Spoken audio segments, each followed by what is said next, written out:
welcome back to the Majestic Pinball YouTube channel. This is James, and today I have a wonderful spin-out electromechanical machine which was produced by Gottlieb in 1975. It was designed by Ed Krynski and they made 2,850 of these machines.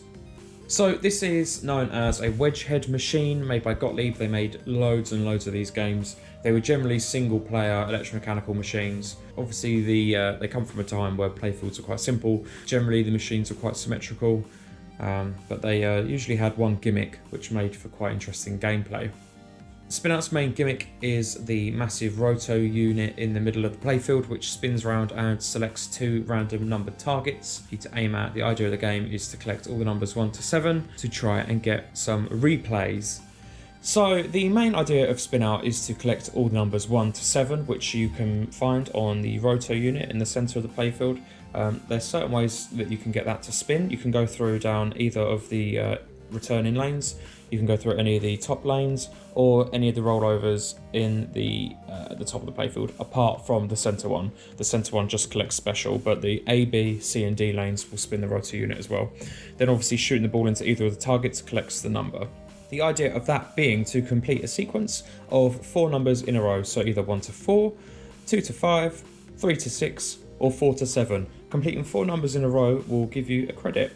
Another way to collect numbers on your roto unit is to go down either of the out lanes, which is obviously not advisable, but sometimes it happens.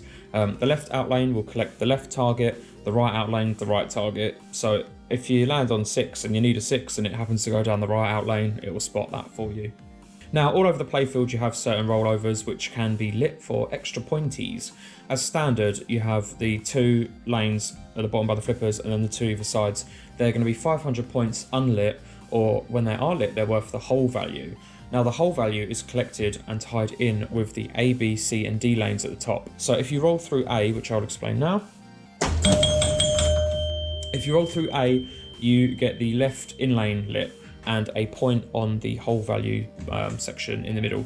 If you go in the center saucer, you get 1,000 points, plus 1,000 points for every single light lit here. That is also applied to the lit lanes. So now that we've got the left in lane lit, if I go through there, I'll get 1,000 points for the whole value and 1,000 points for the light that I've got left.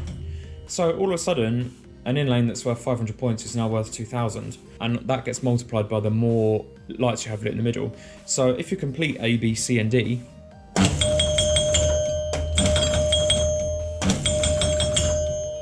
every shot into the middle saucer is now worth 5,000 points, and then you also have 4 other shots which are now worth 5,000 points. You have both in lanes, and then you have the lanes in the middle of the playfield as well.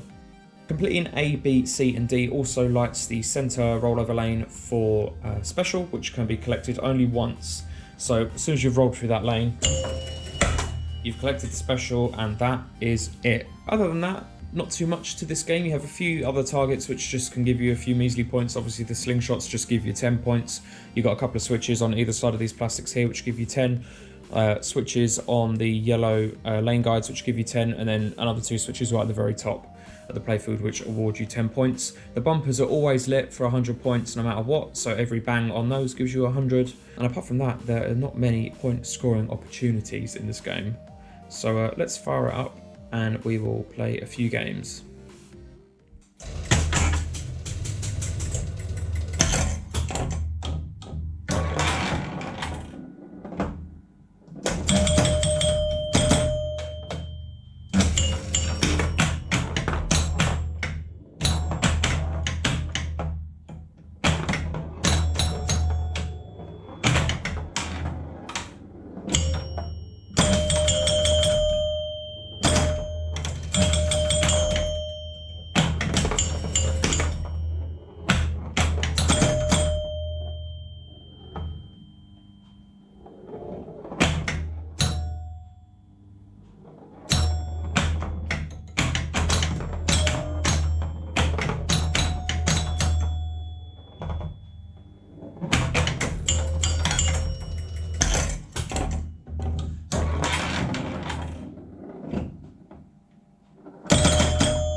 So we've got the 5, the 6 and the 7.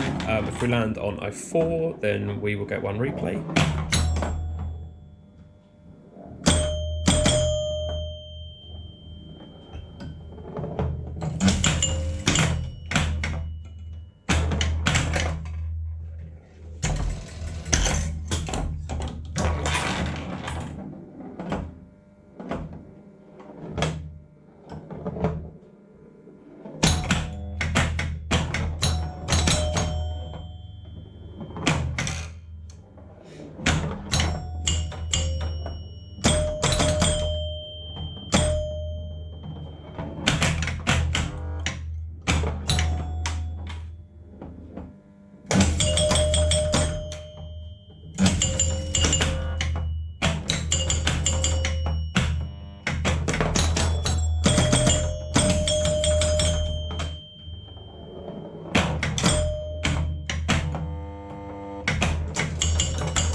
So there we go, we've got 4, 5, 6 and 7 spotted, and it did give us a free game.